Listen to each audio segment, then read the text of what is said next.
అనే పదము సంస్కృతంలోని దివు అనే ధాతువు నుండి ఏర్పడింది.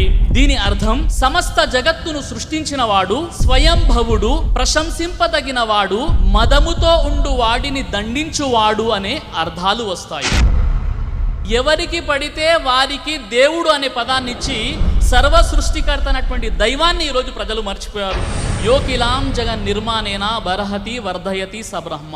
ఈ సమస్త ప్రపంచాన్ని సృష్టించిన వాడినే దేవుడు అని అంటారు. అథవాయో దివ్యతి క్రీడతి సదేవః యశ్చరాచరం జగద్యోతయతి సదేవః యః స్వాపయతి సదేవః యోకిలాం జగన్ నిర్మాణేనా బరహతి వర్ధయతి సబ్రహ్మ. అథవాయో దివ్యతి క్రీడతి సదేవః. ఈ సమస్త జగత్తును ఎవరి సహాయము లేకుండా తన సొంత శక్తిచే నిర్మించువాడినే దేవుడు అని అంటారు. యశ్చరాచరం